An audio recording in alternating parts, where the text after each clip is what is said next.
취한 지 15해 곧 본디오 빌라도가 유대의 총독으로, 헤롯이 갈릴리의 분봉왕으로, 그 동생 빌립이 이두레와 드라고니 지방의 분봉왕으로, 루사니아가 아빌레네의 분봉왕으로, 안나스와 가야바가 대제사장으로 있을 때에 하나님의 말씀이 빈 들에서 사가랴의 아들 요한에게 임한지라. 요한이 요단강 부근 각처에 와서 죄 사함을 받게 하는 회개의 세례를 전파하니, 선지자 이사야의 책에 쓴 바 광야에서 외치는 자의 소리가 있어 이르되 너희는 주의 길을 준비하라. 그의 오실 길을 곧게 하라. 모든 골짜기가 메워지고 모든 산과 작은 산이 낮아지고 굽은 것이 곧아지고 험한 길이 평탄하여질 것이요 모든 육체가 하나님의 구원하심을 보리라 함과 같으니라. 하나님 말씀입니다.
아멘.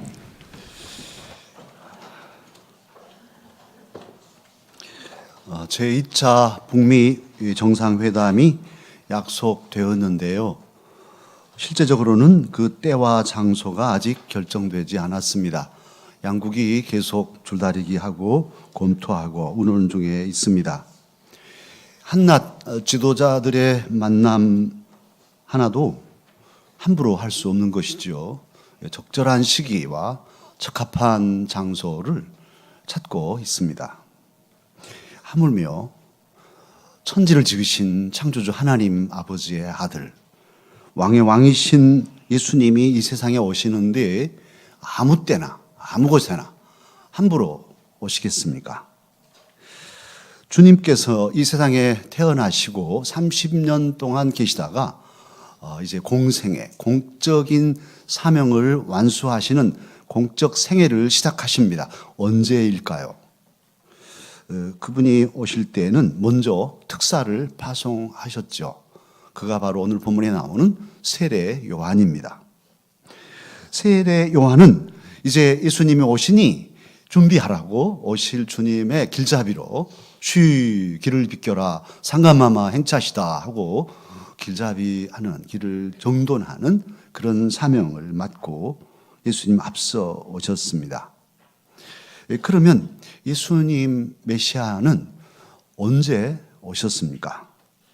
오늘 본문에 보면 세상의 힘이 가장 강할 때 오셨습니다. 예수님이 태어나신 때는 로마가 강성해지고 이 옥타비아누스가 시저의 양아들인 옥타비아누스가 황제가 됩니다. 일대 황제가 돼서 원로원에서 그에게 이름을 헌사하는데 아우구스투스라는 이름을 헌사합니다. 존엄한 자. 성경의 누가복음 2장에는 아우구스도라고 되어 있는데 이 아우구스투스 황제가 전국에 전 식민지에 인구 호적령을 내립니다. 호적을 다 해라. 그래서 한 사람당 인두세 받으려고 세금을 받으려고 호적령을 내릴 때 마리아와 요셉이 베들레헴 유다 지파의 자기 고향으로 가서 호적하러 갔다가 예수님 나시죠. 그런데 그 예수님이 30년 동안 자라셨어요.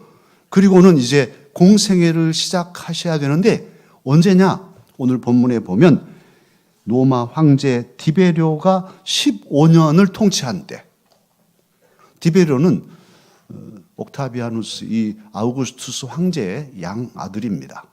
여러 가지 굴곡을 겪어서 결국은 이 사람이 왕위에 올라서 2대 황제가 되는데 몇 살 때 황제가 되냐면 54살 때 황제가 돼서 77에 죽습니다. 그런데 15년을 지금 통치하고 있어요. 로마를 강력하게 2대 황제로서 장악하고 있는데 이 사람은 아주 말 수도 없고 그러면서도 아주 엄격하고 잔인한 왕으로 꼽고 있습니다. 그가 파송한 빌라도가 유대의 총독일 때, 그리고 헤롯 대왕의 아들들, 작은 헤롯, 이 헤롯이 갈릴리 분봉왕이고 그 동생 빌립이 이두레와 드라고닛을 다스릴 때, 루사니아는 아빌레네를 다스릴 때입니다. 이 왕들의 공통점은 잔인하다는 것과 그리고 도덕적으로 부패하고 타락한 이런 사람들이 장악하고 백성을 다스리고 있었습니다. 곳곳에 강한 권력이 인간 무력의 힘에 의해서 자리 잡고 언제라도 폭발하고 충돌할 수 있었던 그런 때입니다. 정치 체계는 잘 갖추어졌지만은 들여다보면 하나님은 없는 힘, 로마의 황제가 인간인데 신이 되어 있는, 그래서 황제를 신으로 섬기는, 하나님은 없고 인간이 하나님 노릇을 하는 제국의 때입니다. 하나님은 없고 황제가 하나님 노릇을 하고 하나님 말씀은 없고 황제의 말이 하나님 말씀처럼 그렇게 존중되고 높여지던 때이죠. 그렇다면 오늘 이 시대에는 어떠한가요? 우리들이 살아가는 21세기 이 시대는 어떻습니까? 놀랍게도 이 시대에 이 계명천지에 현대 21세기 시대인데도 정치적인 상황은 예사롭지 않습니다. 강한 권력자들이 나라들을 이끌고 있습니다. 미국, 중국 다 마찬가지죠. 일본, 러시아 강한 지도자들입니다. 프랑스 강합니다. 터키 강합니다. 독재할 겁니다. 완전히 나라를 쥐고 헌법을 고치고 포갑하고 있습니다. 박오수 선교사 이번에 왔다 갔는데 아주 선교하기 할 수가 없어요. 너무너무 강하게 나라를 조여가고 있어요. 사우디아라비아 왕세자 이복 형이지만은 반대하니까 죽여버리잖아요. 또 이 윗동네에 또 형도 죽이는 세력들이 나라들을 이끌고 있어요. 이번에 멕시코 대통령이 취임했는데 이 새로 당선된 대통령 군대를 동원한답니다. 멕시코 치안이 안 좋으니까 군대를 동원해서 치안을 한다. 경찰은 어디 가고? 강력하게 보이는데요. 그러나 우리가 경험해 봤습니다만 강력한 지배자들이 나라를 다스릴 때는 백성들은 죽어 자빠집니다. 어디 하소연할 데도 없습니다. 억울해도 어디 말할 데가 없어요. 짓눌리는 것이죠. 우리 남북의 체제는 심히 대립적인 체제 자체가 우린 자유민주주의고 저기는 인민공화국이에요. 공산주의예요. 골수 교조적인 공산주의입니다. 세습하는 공산주의. 세계에 저런 공산주의가 없어요. 충돌하고 있습니다. 지금 이렇게 돼 있죠. 그리고 이미 우리는 동족 상쟁의 역사를 경험했습니다. 다 그런 상처 속에 용서할 수 없는 너무도 깊은 증오와 어떤 고통과 아픔들을 가지고 있는 게 남과 북의 현실입니다. 또한 북쪽에 사는 사람들은 아예 제외해 놓고 남쪽에 사는 우리들의 삶은 행복한가? 어떻습니까? 여러분 행복하십니까? 행복 지수를 조사했는데 우리나라가 몇 위냐면 세계에서 행복하다고 느끼는 그 지수가 57위입니다. 57위. OECD 국가 중에서는 평균도 못 미치는 그런 수치가 한국입니다. 수출은 또 이 한국의 경제는 세계 10위권이라고 하는데 행복함을 느끼는 것은 57등이에요. 행복 안 해요. 다 불행합니다. 이렇게 살아가고 있습니다. 신앙생활은 어떻습니까? 오늘 본문 2절 상반절에는 안나스와 가야바가 대제사장일 때라고 말하는데요. 이 사람들은 다 사두개파입니다. 사두개파의 특징은 현실적입니다. 부활을 부인하고 현실 정치와 손잡고 기득권을 형성하는 사람들이 사두개파입니다. 그래서 로마 정권하고 빌붙어서 또 성전을 장악하고 거기서 다 돈놀이를 하는 이런 세력들이 사두개파인데 이런 사람들이 교회, 말하자면 신앙, 종교계를 장악하고 나라를 이끌고 있었으니 백성들이 영적으로 얼마나 기가리겠습니까? 그런데 오늘 우리들의 문제는 어떤가요? 한국 교회는 어떠할까요? 한국 교회 지도자들의 주 안점이 무엇인가요? 현실에 안주하고 더 커지고 더 높아지고 더 가지려고 하는 교회의 모습들이 부지기수입니다. 그리고 교권을 장악하려고 하고 어디에도 한 자리를 하려고 해를 쓰고 정치 줄을 쓰고 정말 어렵습니다. 그런데 아주 높은 사람들만이 아니라 교회 안에 각자 교회 안에도 세력들이 형성되고 우리 교회에 누가 말빨이 센가? 어느 장로가 말빨이 센가? 그래서 교회를 정치적인 그런 현장으로 만들어서 교권을 또는 헤게모니를 쥐려고 하는 이들이 교회를 시끄럽게 하고 있습니다. 참 감사하게도 우리 교회는 그런 면에서 우리 장로님들도 그러시고 부딪히려고 하면 참고 어찌 안 부딪히겠어요? 부딪힐 일이 있지만 다 이렇게 서로 평화를 이루려고 애쓰고 있습니다. 감사하죠. 사랑하는 강사 여러분, 한국 교회의 이런 문제들 민낯이 우리가 느끼잖아요. 여러 가지로 그렇게 벌어지고 있습니다.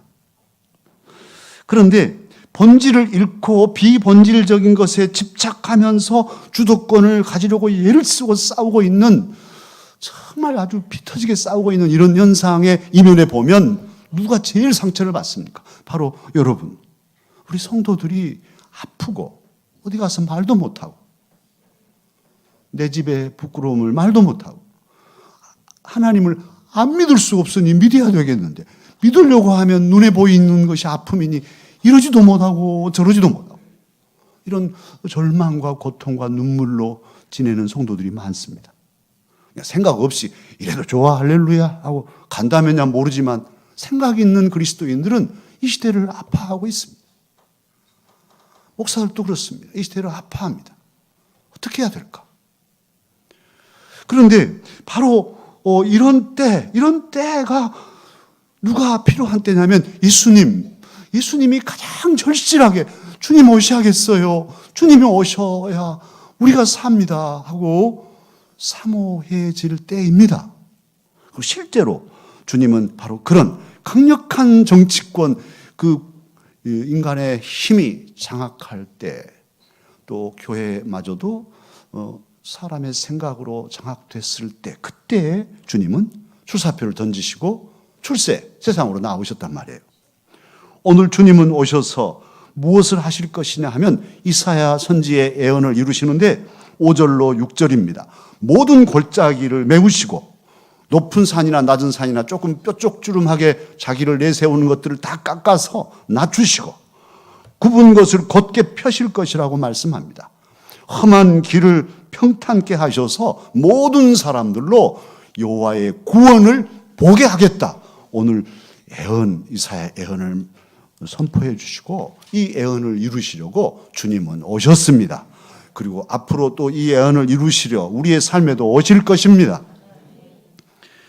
그러면 이 예수님, 메시아이신 주님은 어디로 오실까요?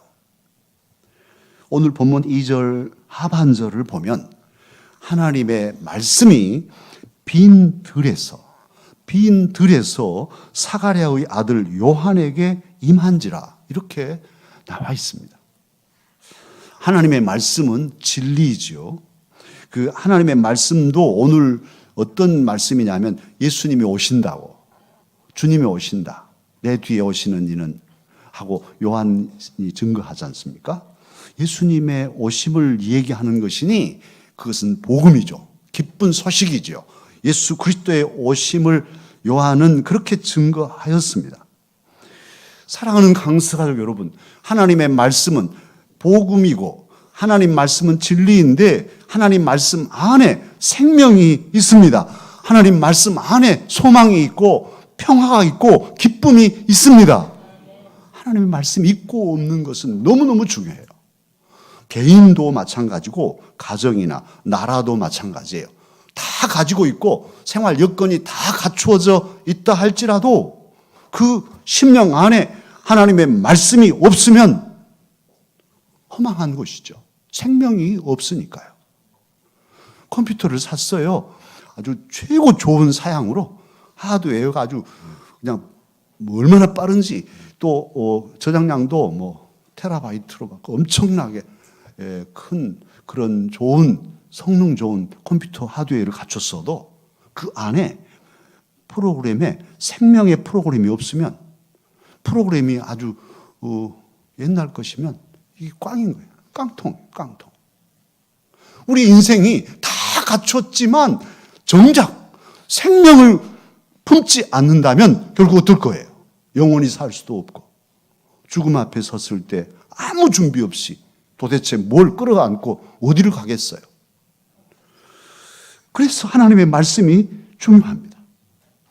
세상에 그 어떤 위대한 정치가도 줄 수 없는 생명이 오직 예수 그리스도 안에 있습니다. 그 어떤 종교 지도자도 줄 수 없는 생명이 우리 주 예수님 안에 있습니다. 세상의 물리적, 정치적 힘이 줄 수 없고 생명 없는 어떤 종교의 우상이 줄 수 없는 생명과 위로와 평화와 하나님의 구원을 예수 그리스도께서는 우리에게 줄 수 있습니다.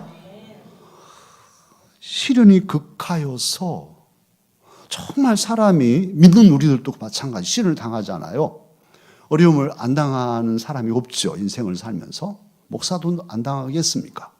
그런데 정말 벼랑 끝에 서면 한 발만 아니 반발만 내딛으면 추락하는 그런 두려움으로 밤에 잠을 못 자고 입술이 버트고 이런 때도 있죠. 그런데 그런 소망이 전혀 없이 이제 절망밖에 없는 이제 죽네요 하는 그 순간에도 우리는 살아날 수 있는데요. 왜냐하면 하나님의 말씀이 있으니까요. 생명의 말씀을 품으면 이 말씀이 우리에게 소망이 되고 위로가 됩니다. 말씀으로 우리는 뚫고 갈 수 있어요. 정말 두렵고 내년이 두렵고 입시 우리 생들 시험 봐놓고 합격 불합격하면 어쩔까 얼마나 창피하냐 또 뭐 어떻게 하나 뭐 불안하고 염려되고 그렇지 않겠어요? 또 직장을 찾는 우리 젊은이들 오늘 또 2부에 우리 귀한 아들 또 이렇게 진영이를 보면 제가 아주 짠해 죽겠어요.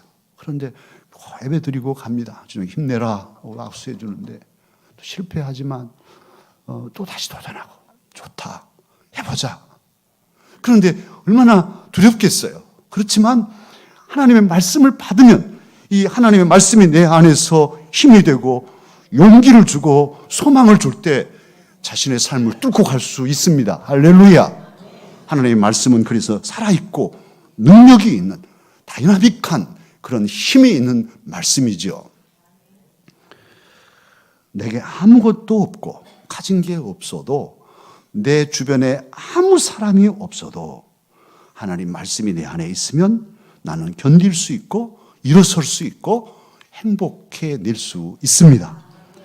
하나님의 말씀은 정치, 권력, 종교적인 힘으로 변화시킬 수 없는 개인의 삶이나 가정이나 나라까지도 사회까지도 변화시킬 수 있습니다. 그런 능력이 하나님의 말씀 안에 들어 있습니다. 그렇다면 이 말씀은 어디로 임할까요? 어떻게 해야 우리가 이 말씀을 우리 것을 삼을 수 있을까요? 놀랍게도 오늘 본문에 보면 하나님의 이 귀한 복음, 말씀이 어디로 임하느냐 하면 예루살렘 성으로 임하지 않습니다. 헤롯의 궁궐로 임하였다 이렇게 되어 있지 않아요. 하나님의 말씀은 빈 들, 광야로 임하였다고 말씀합니다. 빈들에는 귀족들이 살지 않죠. 왕들도 살지 않죠. 놀랍게도 이 빈들에 멍텅구리 같이 세례 요한이 거기 있었어요. 그래서 세례 요한에게 말씀이 임했다. 오늘 성경은 증거합니다. 하나님의 말씀은 세상 권력의 중심부로 오지 않습니다. 주 예수 그리스도의 오시는 소식, 이 복음은 왕궁으로가 아니라 들에 있는 목자들에게 그리고 오늘은 빈들에 있는 세례 요한에게 임하였습니다. 백성의 주변, 권력의 변두리에 복음은 위치합니다. 그렇기 때문에 사람을 억압하고 짓밟는 권력과는 복음은 항상 긴장 관계에 있었습니다. 교회의 역사가 증거합니다. 모든 독재 정권에게 저항하던 사람들 중에는 그리스도인들이 있습니다. 견딜 수가 없으니까요. 자기는 괜찮지만 짓밟힘을 당하는 가난한 자들을 위해서 일어설 수밖에 없죠. 복음, 예수 그리스도는 그러기에 늘 가난한 자에게, 약한 자에게, 눌린 자에게, 포로된 자에게 함께 하였습니다. 그들에게 임하였습니다. 오늘도 우리 주 예수 그리스도는 빈들로 오십니다. 심령이 가난한 자에게 오십니다. 의에 줄이고 목마른 자에게 오십니다. 진리의 생수가 갈망되어서 목말라 생수를 갈망하는 심령 속에 주님은 말씀으로 오십니다. 저를 통해서 하나님의 말씀이 설교로 증거됩니다마는 다 가지고 별로 필요도 나는 아무것도 필요한 게 없어요 하는 사람들은 졸리시겠죠. 아무런 말씀이 있으나 마나 그냥 예배 드리고 가지 이러시겠죠. 그러나 정말 어젯밤에 잠을 못 자고 내가 사냐 죽냐 내 인생이 앞으로 어떻게 될 거냐, 이게 두렵고 염려되는 분들은 열어주소서. 내 귀를 주의 말씀 아니면 살 수 없습니다. 주님 아니면 견딜 수가 없습니다. 나는 정말 주님 아니면 죽을 수밖에 없어요. 주여 오시옵소서 하는 그 갈망과 간절한 심령 속에 하나님의 말씀은 쏙쏙 들어가겠죠. 똑같이 예배를 드려도 심령이 가난한 마음인가 아닌가에 따라서 말씀이 임하거나 지나가거나 할 거란 말이에요. 그러기에 저와 여러분 정말 간절한 마음, 언제나 말씀을 들을 때는 갈망하는 마음으로 주님 내 마음에 오시옵소서. 주님 아니면, 주님이 생명이신 주님이 내 안에 있지 않으면 나의 모든 삶이 허망합니다. 의미도 없습니다. 짐승같이 살다가 쓰러질 것입니다. 그러나 주님이 계시면 나는 아무것도 아니고 아무것도 없지만 주님이 내 안에 계시니 나는 능히 내 앞길을 헤쳐나갈 수 있고 나의 삶이 주님의 영광이 되게 하실 수 있습니다. 이 믿음을 우리는 가지게 되는 것이죠. 사랑하는 강서 가족 여러분, 그러기에 저와 여러분은 어떻게 오시는 주님을 맞이해야 할까요? 오늘 빈들에서 하나님의 말씀을 받은 세례 요한은 3절에 보면 죄사함을 받게 하는 회개의 세례를 전파하였습니다. 사람들에게 회개하라, 천국이 가까웠다, 그렇게 하고 뭐 독사의 자식들아 뭐 이렇게도 하면서 바리새인들한테는 막 큰 욕도 하시면서 세례를 베풀고 회개시키시거든요.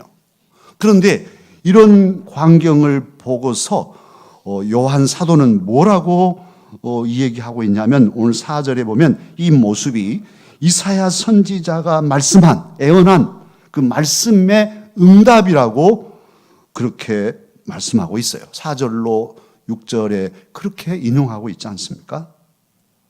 그리고 4절로 6절에 나온 이사야 선지의 애언의 핵심 구절이 뭐냐 하면 너희는 주의 길을 준비하라, 그의 오실 길을 곧게 하라 하는 이 말씀이 핵심 구절이죠. 그러니까 세례 요한이 세례를 주면서 회개하라고, 회개한 사람들 세례 주는 이 일이 바로 오시는 주님의 길을 준비하는 일이었다는 거예요. 곧게 하는 길이었다는 것이죠. 회개가 무엇일까요?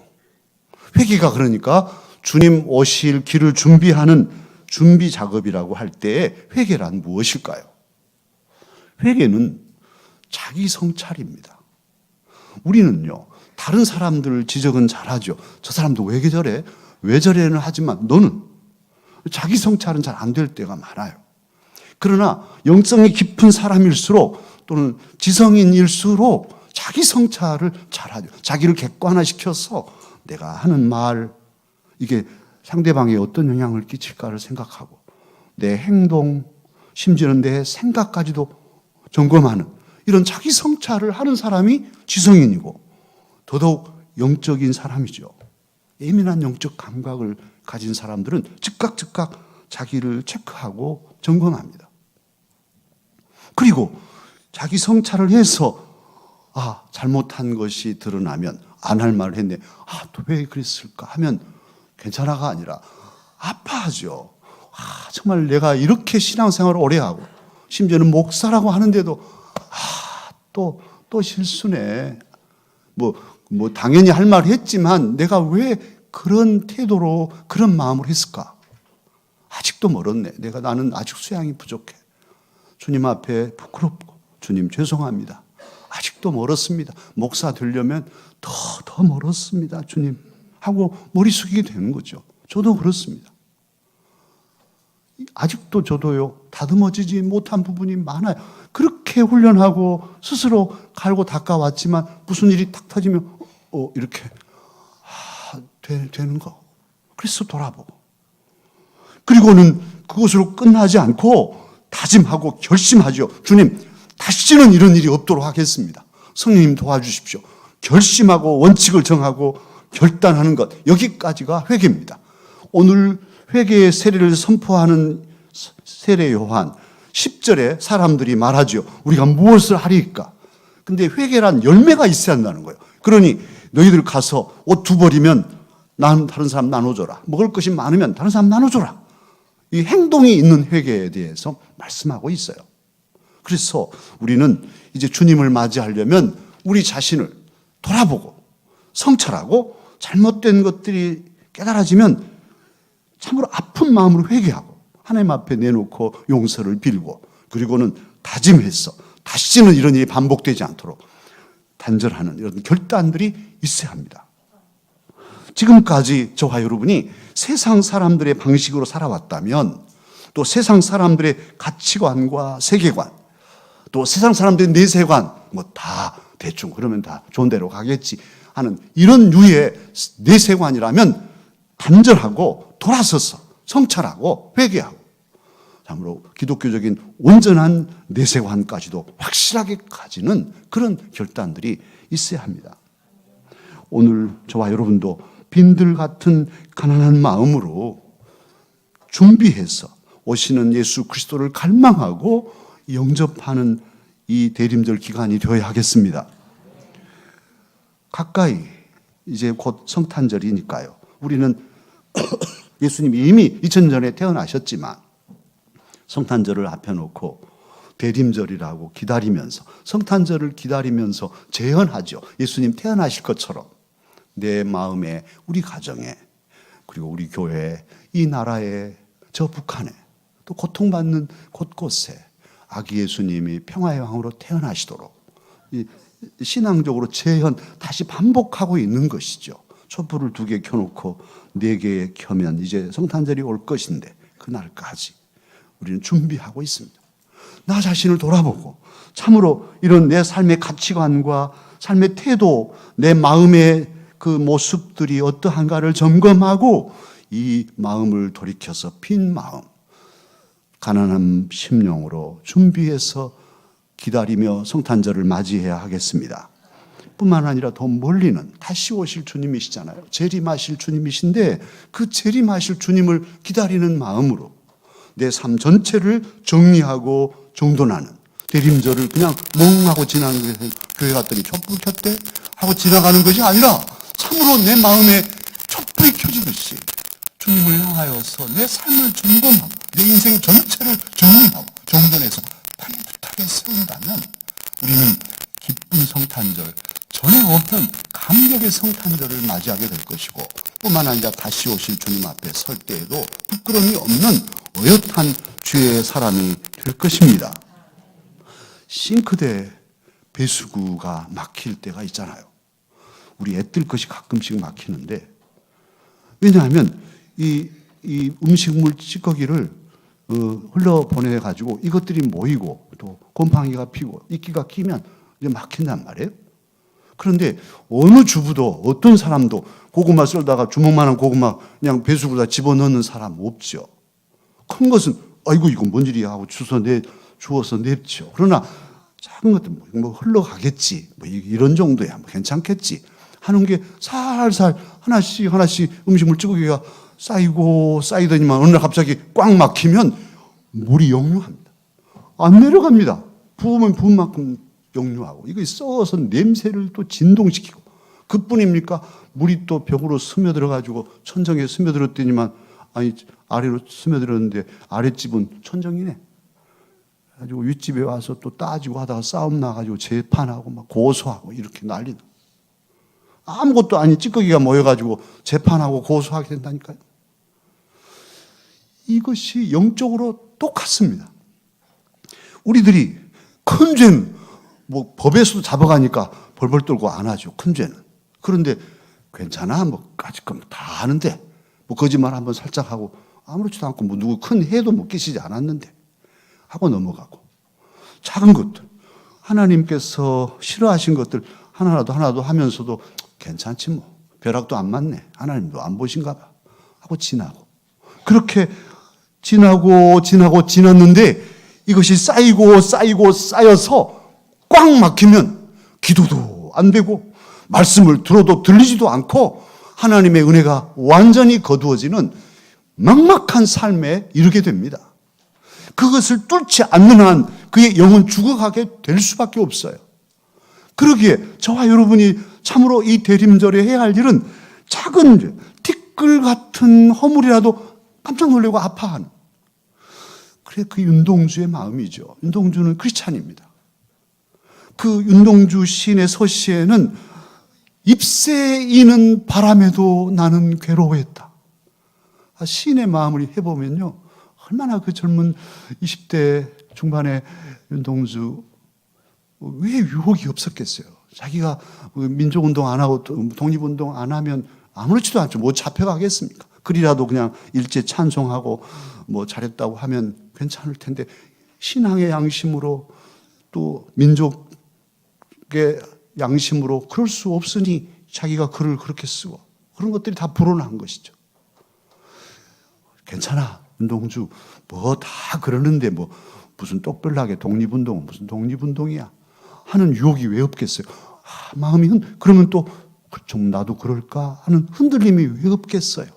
그래서 작은 유혹에도 마음이 흔들리는 그것마저도 괴로운 거예요. 내가 이렇게 약하나? 괴로운 거예요.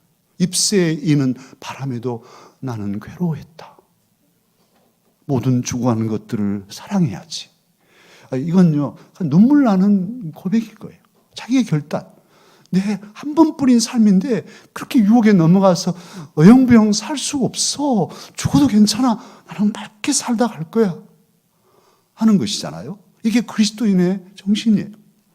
티끌만한 허물이라도 내 삶에 이것이 있으면 나도 망가지고 내 가족도 망가뜨리고, 이번에 엊그저께 강서구에서 또 알코올 중독자 남편이 아내 칼로 찔러 살해했어요. 얼마나 비참한 일입니까? 행복할 가정이 술 하나 못 끊어가지고 그렇게 돼버렸어요. 누가 책임집니까? 누구한테 원망하겠습니까? 그래, 작은 허물이라도 이것이 모이면 꽉 막히게 되니, 내 인생 막히고 다 죽게 되니, 은혜가 부어주셔도 역류한다니까요. 하나님이 은혜를 주셔도 막혀 있으면 이게 펄펄 내려가는 게 아니라 뭐 역류하고 말고 냄새만 나니, 주님하고 즉각 작은 거라도 하나님께 고백하고, 잎새 이는 바람에도 괴로워하는 마음으로 회개하고 결심하고 주님을 맞이할 마음으로 갈망하고, 주님 오십시오. 주님 아니면 살 수 없습니다. 주님이 내 안에 오셔야만 내가 살고 우리 가정도 살리고 이 사회도 밝아질 수 있으니, 주님 이 대림절에 기다립니다. 저에게 말씀으로 와 주십시오. 그러한 간절함으로 대림절을 살아가십시다. 그러할 때 주님이 오시고 주님께서 우리 죄를 사하시고 우리의 삶을 붙드셔서 새로운 삶을 승리하게 하실 것입니다. 기도하겠습니다. 은혜로우신 주님 감사합니다.